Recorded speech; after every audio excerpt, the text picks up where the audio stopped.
Bonsoir, bonsoir, bonjour, c'est Congo News 24.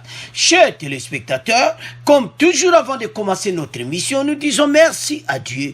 Nous disons merci à nos chers abonnés et téléspectateurs qui nous suivent partout dans le monde entier et en RDC. Chers téléspectateurs, soyez les bienvenus dans notre émission. Autosola Masolo, il y a RDC. Alors, chers téléspectateurs, l'élo vraiment va point eza ébélé. À la une, on va commencer cette émission avec Eddie Kapen. Beaucoup yoka message, oyo. Et pesamina maître Willy Wenga, à l'obiboy. Il faut procès monsieur Salama pour Eddie Kapen à innocence na yebima et puis à rejoindre l'armée. Toko yoka sous message à Frank Diongo. Donc ça sont mon émission yo. Toko développe ensemble. Deuxième point, chers téléspectateurs. Ambongo. Bande konangai. Ambongo akendaki na Kimwenza. Ake kumona oye salamikuna. Alors le cardinal demande au gouvernement de prendre ses responsabilités pour ma kamboya kutina Kimwenza bande konanga. Tambo komono na vidéo boluba mais batu bazo vivre la situation bon. Toko yoka message ya Mbongo live en direct ya Kimwenza. Troisième point, chers téléspectateurs. FCC opposition et yindi bande konangai. Et puis kaka na poana on va parler na réunion ya Katumbi à Kinshasa. Donc, FCC prêt pour l'opposition. Katumbi kunana batu na yeba zo solo la, comment na kaye les charges makambo ba pesa ki pa fati. Alors, toko développons ensemble. Quatrième point, chers téléspectateurs. Somo, bande konangai. Message, ya far d'ici, balobie. Parmi ba capturé yaba ADF Moussoubaza Mindeli. Les FARDC sont capturés des blancs ADF Baoutiwa Mindeli Ougande. Et ça c'est mon émission. Et puis on va parler encore. Il y a un message à Kagame na Kigali. Et puis toko clôturer pour Anna. Et puis toko sola lissus. Point. Il y a réunion Oyo Fatia Salina gouverneur à Kivu.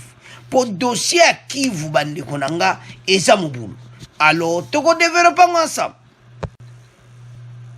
Alors, chers téléspectateurs, chers internautes, soyez les bienvenus. Boyem sa bande commission bandi, tous à la connecter. Alors, premier point, on va parler bande konangai, il y a Eddie Kapen. Message et quoi? Balobiki a dû grâce présidentielle. Mais innocence na ye et komona na kaka soki basali procès lisusu.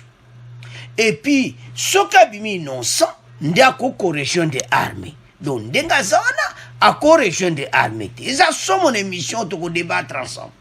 Alors, selon Maître Willy, alobi basa gracie parce que to banana message à Maître Willy après to yaya Frank Dion. Alors bango basaba juriste balobi que grâce présidentielle et lobité que c'est quoi comme innocent. Donc charge wana ezali alkona bango nyonso et loko nini kosalama eleka na conseil d'état batala ndenge nini bakosala ou bien deuxième procès ou bien quitter bango définitivement baloba likambo. Bah on va se basali peine na bango basali 20 ans de prison o eza passe bande konanga mais à spirituel juridiquement nde bazali banda wana bakozonga suna prison ti problème c'est que etikali innocence pour ba effacer on a casier judiciaire naï pour extrait judiciaire et au moins on a clairement que à côté de prison pour l'assassinat et tout ça. Donc, pour un extrait judiciaire n'est à la propre, il faut un deuxième procès. Alors, balobake aza innocent. Là, il dit qu'à peine, extrait judiciaire n'est qu'au coma pour l'élé, et puis, il peut rejoindre l'armée. Alors, bande konanga. Donc, ndenga zawana, nano azana droit ya kozwa, même intervité. Quand il était sorti, tunaki même pas azwa parole na makambo oyo, alobaki azana prêté, il faut makambo ebele ba autoriser tout ça. Tozo comprendre. Parce que sorti ne bande konanga eza somo. Ezali sobo monike na kin ndenge nyingana kitango ya bimaki. Koma ke ezalaki. Donc, ezo mwana ki edi kapen na masolo ya armée ayebi penza. No bazana besoin na ye. Fachaza na besoin na ye. Mais ndenge ni ya ko rejoindre armée. Procédure ezaka kamoko. Il faut proclamer innocence naï. Babi grâce présidentielle les attaques que vous avez innocent. Donc, amico expliquant, les Nalandi et Chinabi, oui, peut avoir raison. Alors, Toyoka, maître Willy Wenga, bon, tu continues mission nabiso.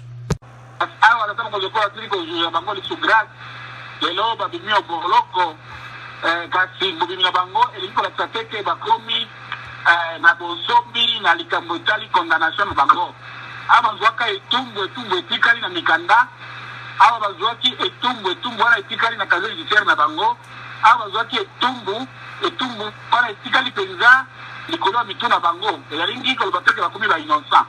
Donc grâce présidentielle bazwi ezali amnistie te tata mokonzi wa ekolo abengi bango ba innocent lelo te alobi te ke basalaka likambo wana te eloko moko ya motuya bato batengeli kokanga mpenza ke grâce ezali amnistie te elingi koloba ke na mokolo mwa lelo bandeko bana bakoki kosala misala misengeli te pamba te bakaze judiciaire na bango ezali charge babenga wana kaka na kati ya lisanga ya basula na kati ya arme na biso bakoki kozonga na kati ya mosala wana te yambo te babénéficie na révision ya procès na bango kasi basi babimi sikoyo kobandela ya kosambisa na bango ekoki kosalema lolenge nini mpo baumeli mingi na boloko ntango basambisaki bango bakitisa bango likambo toujours se rappeler zuzi alobaki kosambisa esili te ifo ebandela kobandela procès na bango kobanda na nzela ya révision otre na révision ya procès révision ena etalemaka obodo ya cour de cassation soki balingi banzela mpenza innocente ezali mokonzi ya ekolo tele moto akoinnocente bango. Alors, chers téléspectateurs, chers internautes, nous avons suivi.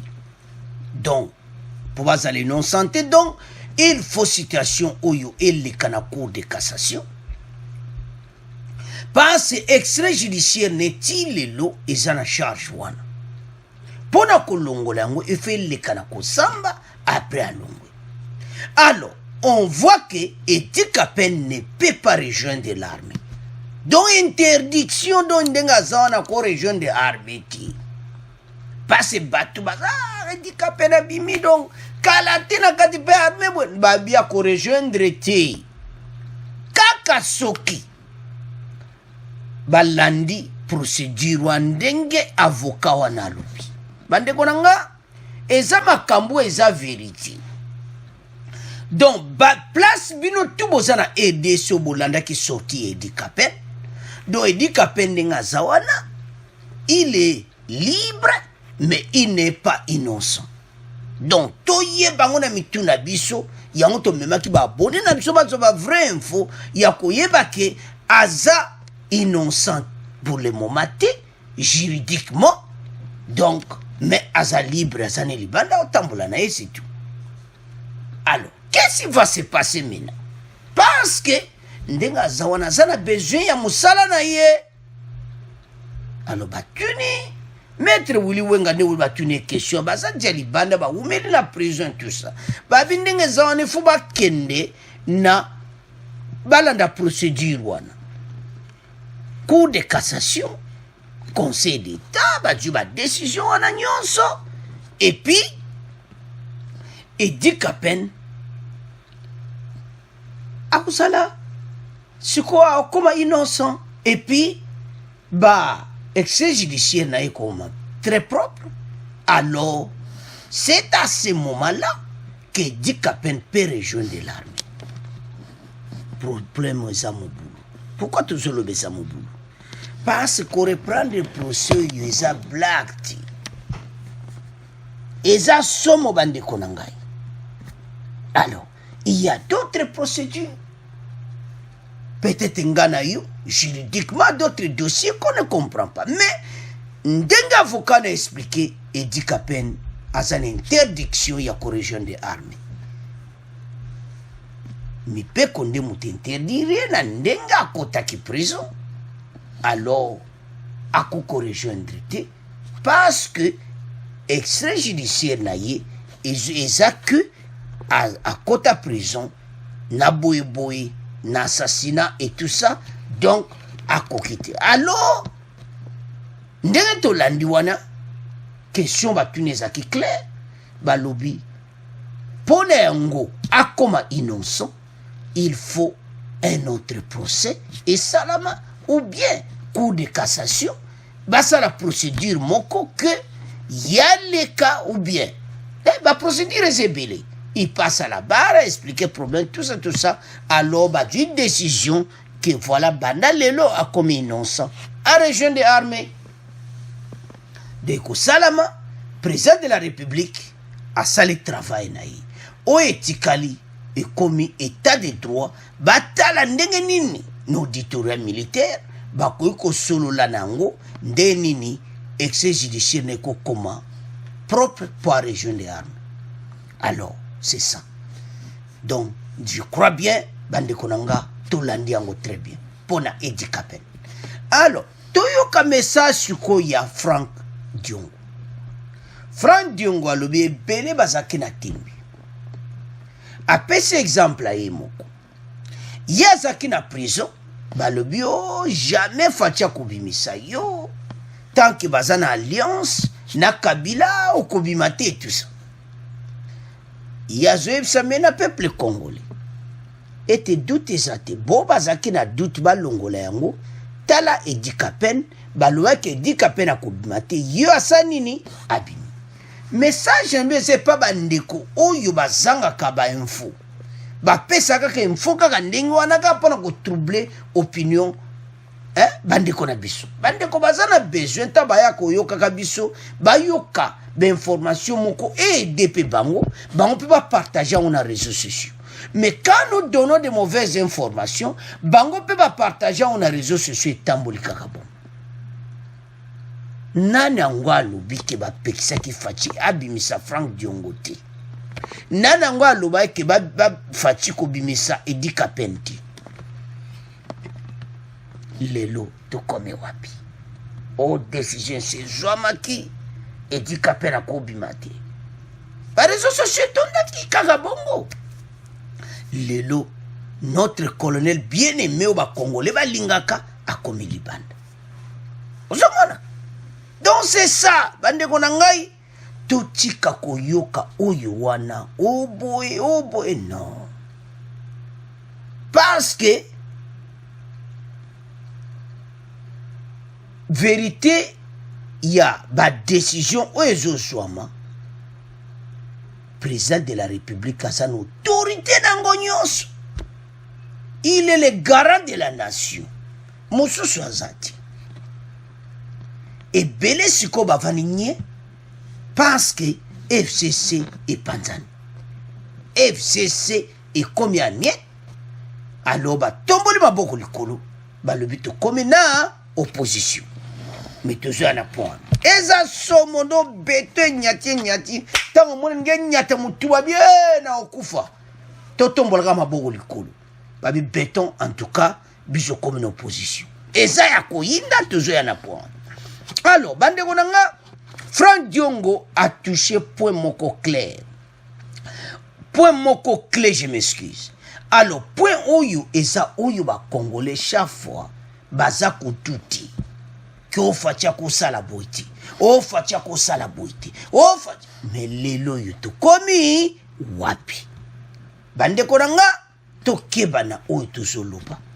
Nous avons président oyo afuol motema bakongole bazo souhaité yeke awumela makambo ebele ya kitoko bakongole bazo souhaité pa Faci ezomona son bon travail donc eloko mosusu te awa tokumisa batravail na ye.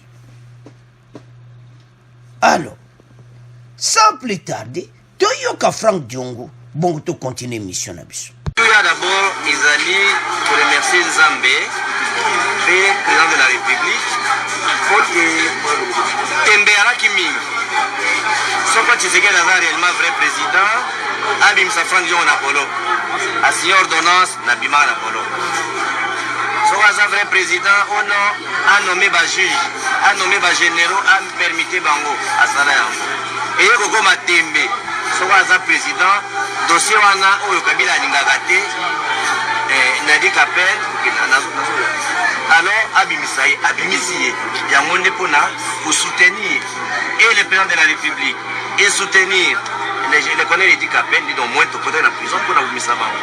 Donc aujourd'hui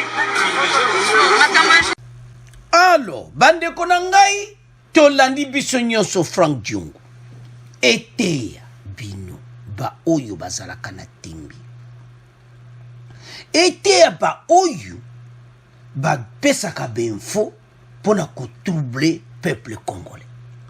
Nous avons qu'un seul président, ye aza le garant de la nation. Soki a décidé mutu musu likolo na ye azati bolandi oh Frank Diongo abimi oh dossier wana Kabila lingaka te Edi Kapen abimi osomona place oyo ke Faci nde mutu asimbi masolo asimbi yango pene na maboko yango tozoyebisa bandeko na nga ntango nyonso totala oyo tozoloba parce que Frank Diongo aza clair na message na ye biso bakongole il faut totala makambo nini tokokoloba totala oyo nini tokoki ko parce que eza mawa tolandi biso nyonso wana Faci a dû ma décision a dit signé ordonnance Edi Kapen abimi signé ordonnance Frank Diongo abimi siko yo ndeko na nga tembeliso ezala ya nini bandeko toza na problème moko sérieux na RDC parce que nanto vivate que président moko alongwe aza toujours en vie na kati ya RDC azotambola librement ne Kabila otambola et puis président mosusu azodirige mboka tozala na point wana te yango ozomona oyo tu ba incompréhension eza kokota mais toyebake Faci nde mutu asima so bo batikali wana tozoyeba sor na bango te po na barapport maping na makambo eza koya bo totika dossier tozoya po eza mawa to. Alors biso nyonso tocomprendre toyoki Frank Diongo banda lelo congolais nyonso place ozali yebisa ndeko ke Faci ye nde mutu azwaka badécision mutu mosusu ti il a approuvé bandeko na ntango ye Faci kaka alobaki FCC coalition esili oh namoni bamessage ya bato ebandi kochange na bia tocomprendre bino donc boza kopesa bainfo moko mawa tru donc maintenant mutu nyonso na motema moko andimi que nous avons président oyo aza na volontaire ya mboka alingi bandeko na ye Edi Kapen akomi libanda. Alors totiki premier point na bino po eza ya koyinda d'émission oyo toke na deuxième point.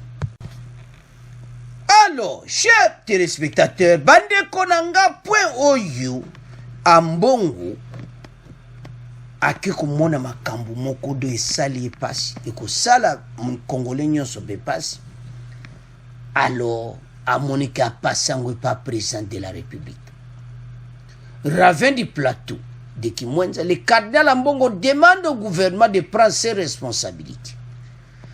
Le cardinal Frédéric Ambongo demande au gouvernement et surtout au président de la République de prendre ses responsabilités devant les dangers créés par les ravins du plateau de Kimwenza.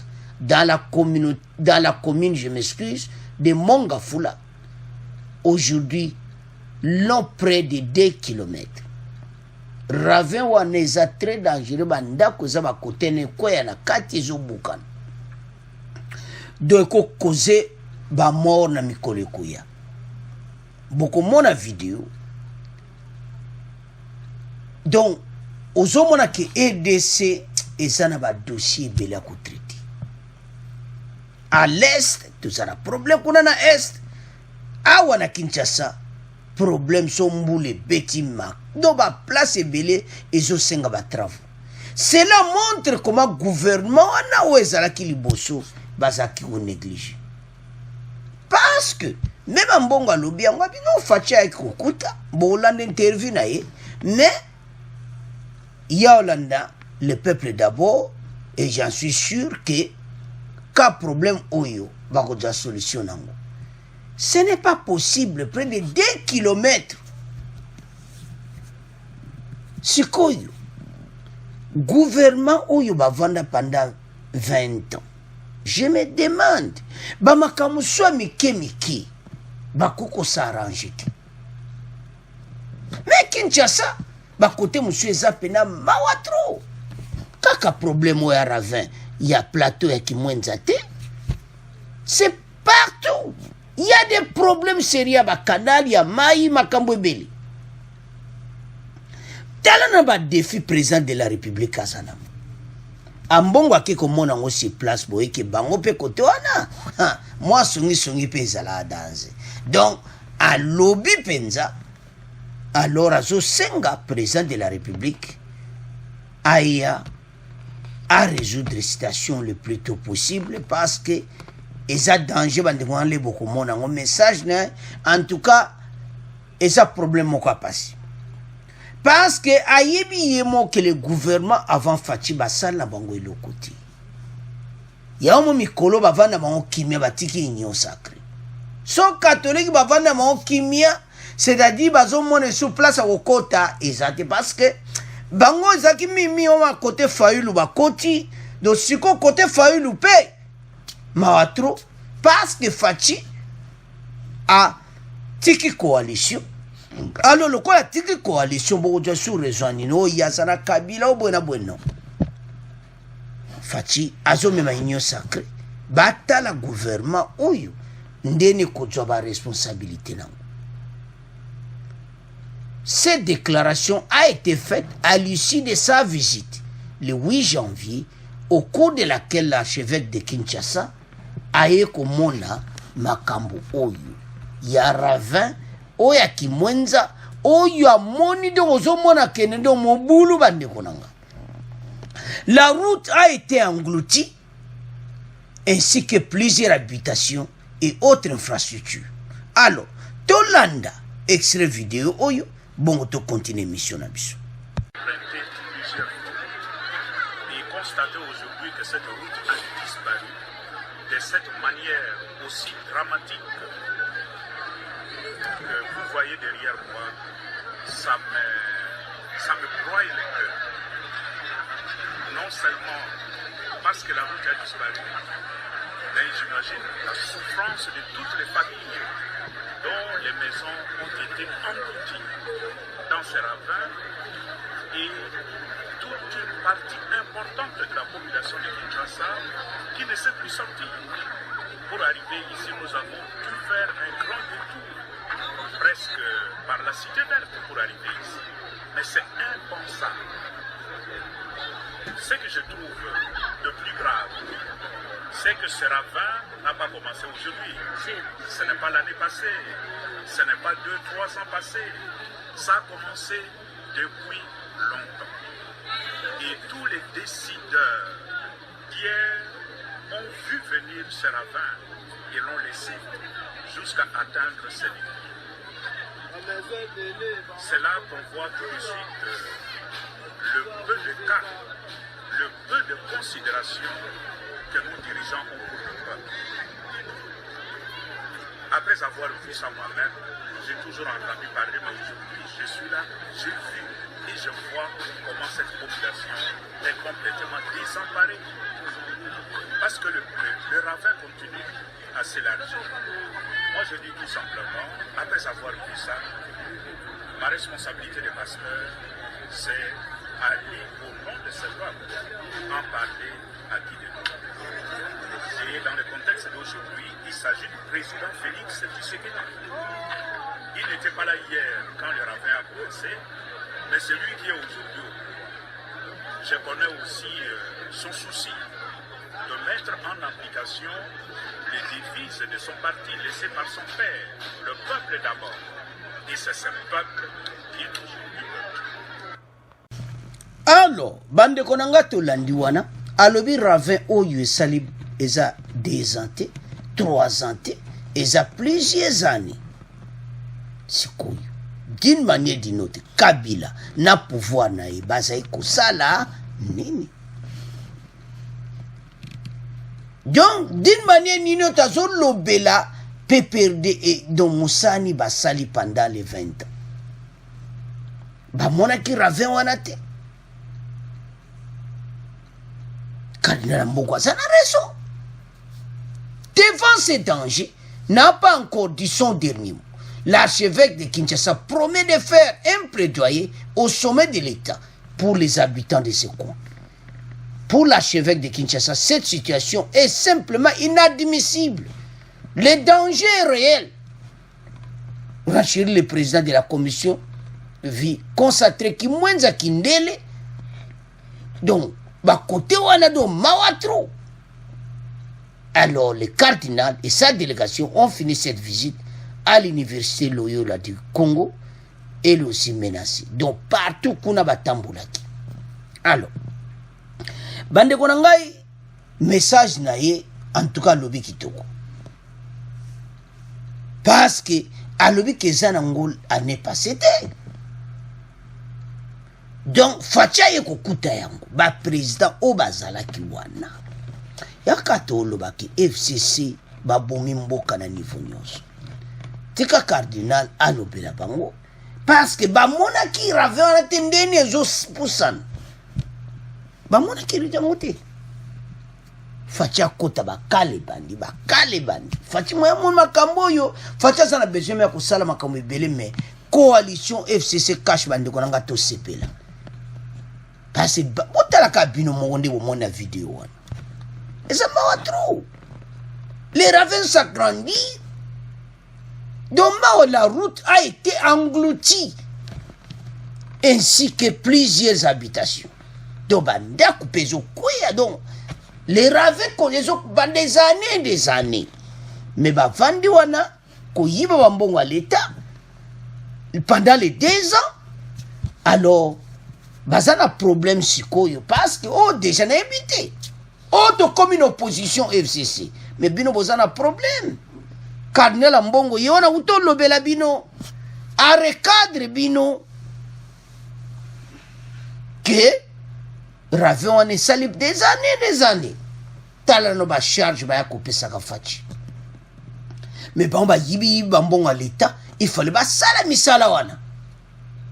Mais Kinshasa ba placer belé sa salité. Hein? Ngobila bopeto mais d'une partie et ça bien mais côté mususu ngobila bopeto ngo bato bazomona ka ba fulu. Alors et ça mawa et ça ka dans ce cadre et ça na ba zone mususu okene bo ba commune mususu okene bo kuta commune mwana donc mawa trop. Oui, il y a d'autres communes banzela quand même bana fatia bani makabanzela ça va mais ba côté mususu mawa trop. Alors, bande konanga tolandi ya mbongo biso nyonso. Eza mawa. Mais alobeli bango FCC et PPRD que des années. Abi qui année passée. Même avant l'année wana te. Donc rave wana banana ngokala. Alors bango bazai komona te. Omoni sens ba dirigeant ki mboka na biso pa bazali. Alors ambongo amoni bango. Ambongo sikoyo pona ko conclure ki omona fachi. AFC fachi ndebo zo mona wana parce qu'à cette situation, alors le cardinal Mbongo demande au gouvernement de prendre ses responsabilités. Mais alors que le gouvernement, on est sur le 20, tu as responsabilité. Mais si on fait, tu as responsabilité. Alors, tu as deuxième point, tu as le troisième point. Alors, chers téléspectateurs, chers internautes, point oyo eza somo bandeko na ngai. Toko division wande. Toko bana na Katumbi. Après toko yana FCC pour l'opposition. Katumbi, le président du parti Ensemble pour la République, Moïse Katumbi, s'est entretenu ce jeudi, ce vendredi, je m'excuse, à Kinshasa avec les députés nationaux de sa famille politique sur les enjeux autour de la mise en place des différents animateurs et des institutions. Selon certains députés, cette famille politique, il était question de réfléchir autour de l'apport d'Ensemble pour la République dans le prochain gouvernement et au nouveau bureau définitif de l'Assemblée nationale. Parce que on peut pas viser dans des mabete que bureau de l'Assemblée nationale, on peut pas donc parce que baza moko na katio baza pena ba député belé. Le président a insisté sur la consolidation de l'Ensemble pour la République, l'amour du prochain entre nous, mettre en avant le caractère familial. Il nous a donc promis qu'il va parler au président de la République et va revenir nous parler. Parce que na cahier de charges na bango bande konangai, bango la situation sociale du pays, insécurité dans l'Est, et ce que nous voulons qu'on puisse mettre en exercice dans l'union sacrée, non la répartition des postes ou le partage du gâteau, mais tout travailler pour le peuple. Donc, Katumbi pena kote wana, anyatine bien. Aïbsi batunaye, kawa tuza kota na union sacrée, tuza na besoin, ezaka pona ba poste, mais situation est, et si la bitumboane si là, et puis social à peuple. D'abord, point ka mibale wana ba congolais toza nango. Situation est, na situation sociale toza nango. Soki deux points na fatia résoudre nango. Union sacrée résoudre nango. C'est ça. Acteur politique a une vraie opposition. Oyo ba koti ensemble l'union sacrée pour nako soutenir l'idée à président de la République. Ezalité à ba oyo au soi-disant FCC opposition bazali kotia bakal faci atteindre makambo o alinga salati. Quel esprit!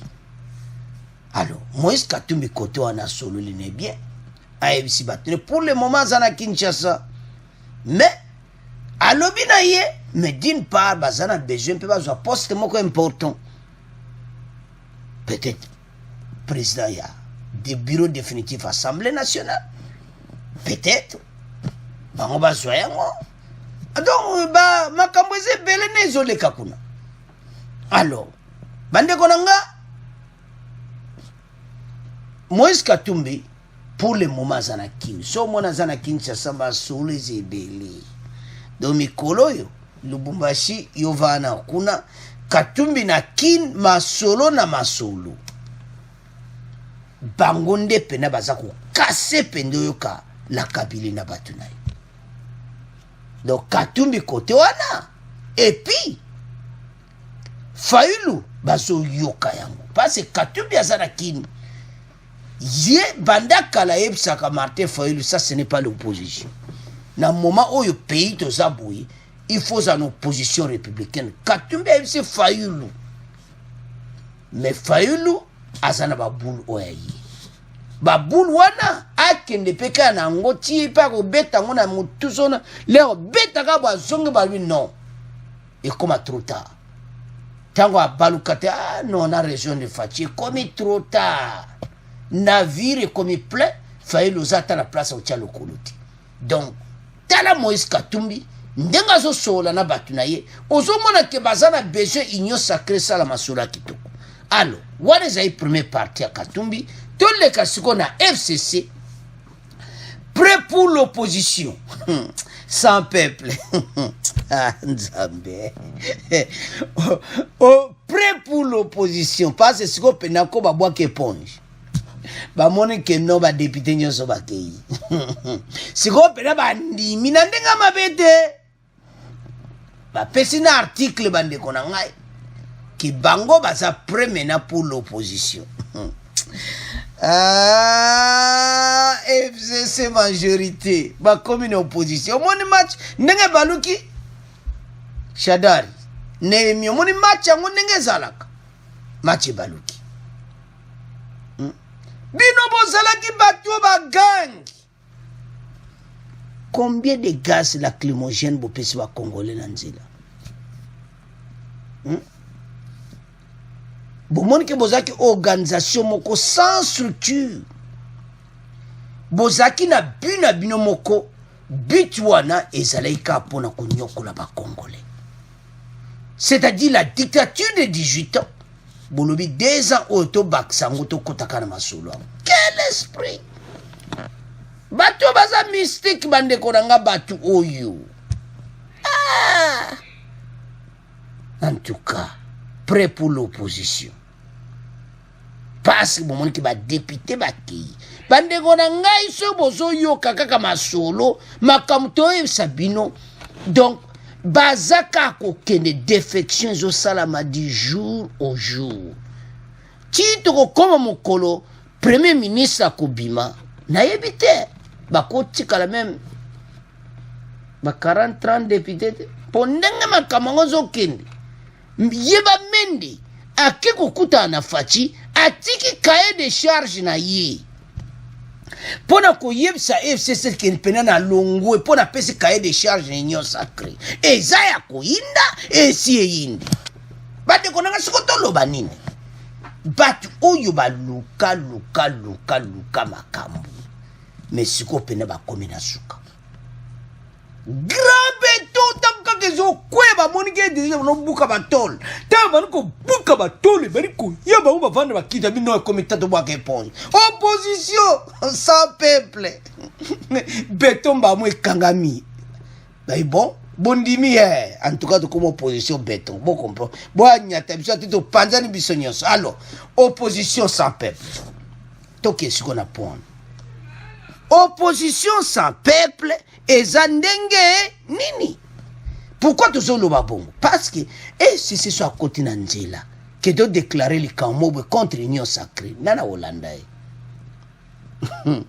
ba famille ezaka bana nkasi ba famille et tout ça et les 40 députés ba ozana 50 députés bande kona mona ba famille ba côté nanzela parce que mona qui preuve basala qui marche moko na Kinshasa ba pesi ba Congolais kaka n'est pas sawa ils ont donné 10 000 francs congolais pour moutaya na marche et puis ba oui ba Congolais ba lekina micro ba pesi biso 10 000 francs pour to que ne marche ya FCC. Bon, opposition sans peuple et ça mon boulot. Le abosa l'alliance moko caché avec Fayulu wa bozi moi batu. Mais soy kaka boy bosa peuple ni na kolanda FCC. Nadenga mabete. Donc, ce qui est basé dans l'alliance, tu peux s'examiner Fayulu basé mon l'autre côté. Donc, yepena FCC à côté nanzela. Moi, marche à Kabaza, comme ça. Donc, mawatro. Donc, opposition sans peuple, toujours battu ceux comme ma bango, wapi. Bande koranga, bateau ba komina suka. Bazo luka, et pas wapa kokende, mais, maye les sili. Bon, ba solution, ba calcul les sili. Seule solution, FCC prêt pour l'opposition, mais, sans peuple. Et ça y a koinda, et si indi. Donc, tiki po na bino, to komo le kana po na bisa suka. Alors, bande konanga point oyo, eza makambo ezo le kana Nord Kivu. Nde bozo mwana fachi, azaki na réunion, na Kalinzanzu, oyo, ya gouverneur ya Nord Kivu. Et puis, on va parler d'en ba FARDC ba capturer ba blanc ADF. Et ça m'a kamoko impossible. Et puis, tokoloba lisusu oyo Léon Kasonga alobi ke les politiciens congolais tirés de ficelle toyebi bino mais bokanga bango tokoloba yango et puis tokoloba message ya Kagame qui galimite toute implication si les opérations militaires à RDC et dénonce la manque de bonne foi manifestée par les experts de l'ONU. Ba condamner ONU pour ba koseli ba makam. Alors, commençons avec réunion ya Fachi na gouverneur ya Nord Kivu. Tshisekedi échange sur la situation sécuritaire au Nord Kivu. Le président de la République, Félix Tshisekedi, a reçu le gouverneur du Nord Kivu, Karlin Zanzu Kassivita, ce vendredi, pour parler de la situation sécuritaire dans cette partie de la République. Basolo lipo kuna koboma moko impossible. Alors, Fachi azaki obligé gouverneur aya, basolo la makamboana pour la situation où il est. Alors, qu'est-ce qui s'était passé? Dans une dépêche du service de communication de la présidence, il est indiqué que le chef de l'exécutif provincial du Nord Kivu a remercié le chef de l'État pour l'attention qu'il n'a cessé d'accorder à sa province, afin de savoir au sorti de l'audience qu'il est venu partager avec le chef de l'État. Donc, gouverneur à Kivu a solo li pena kitoko. Fachi pena juba décision à makasi pour na makambouana à lobby qui en tout cas toujours se préparer parce que Fachi d'Azana il n'y a sacré salama solo noki parce que situation Fachi est grand défi naïe et zayangwana est. Alors, qu'est-ce qui s'était passé? Léon Kasonga ndio yoko des ordres de côté qu'on a dit mon gouverneur ya Nord qui voyait okuta na Fachi. C'est une révélation faite par le porte-parole des forces armées, FARDC, lors d'une conférence de presse tenue ce vendredi à Kinshasa. Le général-major Léon Richard Kasonga, qui s'est félicité du travail abattu par les FARDC, a annoncé la neutralisation des rebelles ougandais ADF, parmi lesquels se trouvaient quelques blancs, des blancs parmi les rebelles ougandais, des ADF, qui s'attaquent aux FARDC au Nord Kivu, ont été neutralisés. Ba neutraliser bango nyonso. Alors, bakanga Mindele. Oh, Mindele, Ougandais. Bon. Ceux qui vont changer la nationalité, tu évites. Mindele, Ougandais, bon. Et ça m'a watru, bandiko. Bato Uganda oyo na ebite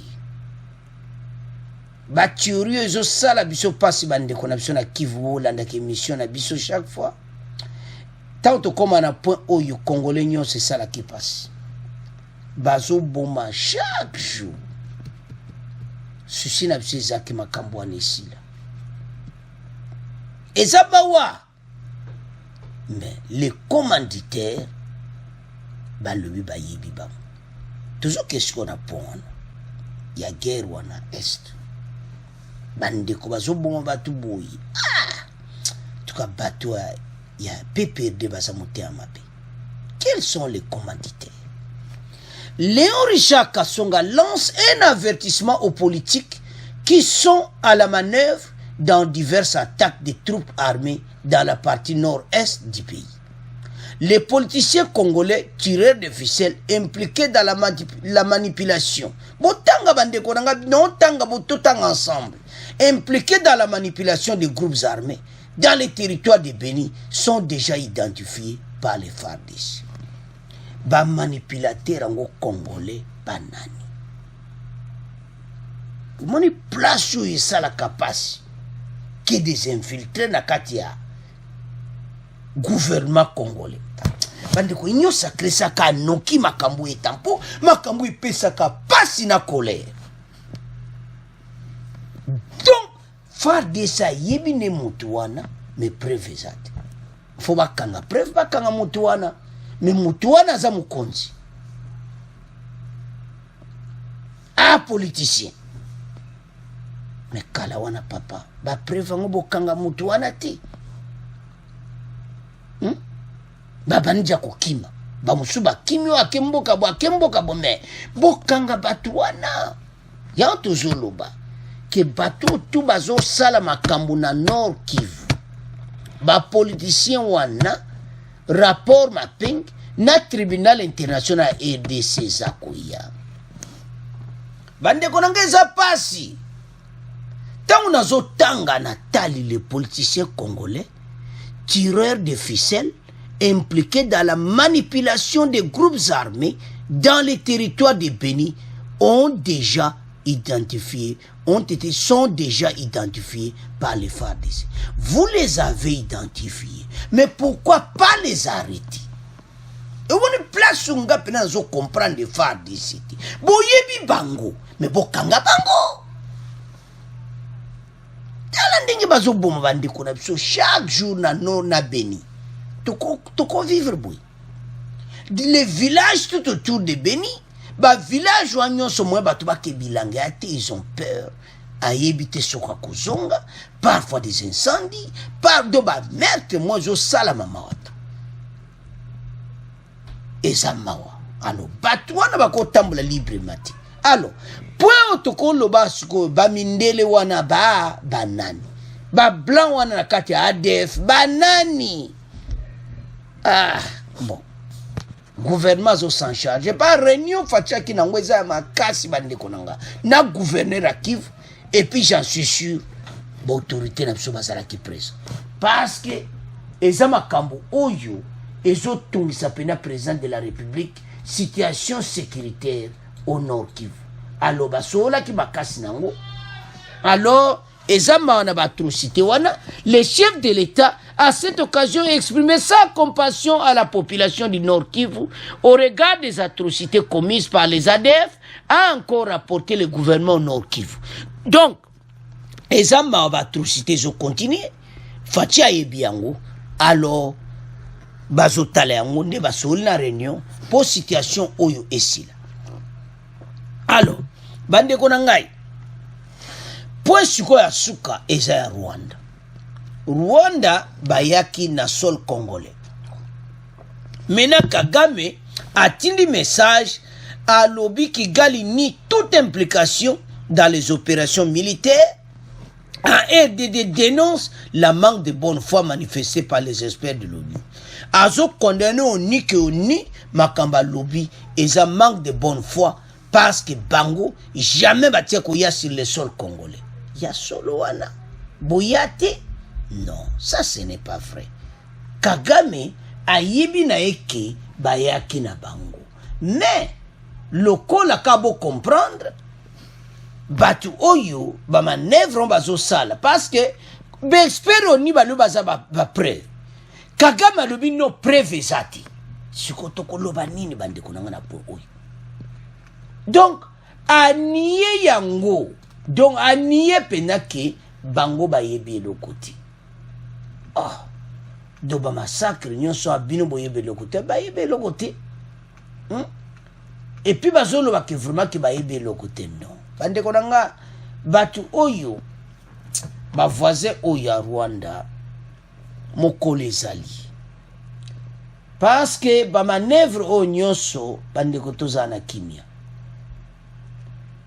parce que ndenge Kagame aniye yango ezokamusa batu parce que ya yebi ke bazalaki batambolaki mais lelo Rwanda a comme qu'on nie que Bango jamais batika kozala wana bazo condamné ONU alors que ba monaki bazala ba preuve que Bango bazala qui sur le sol congolais.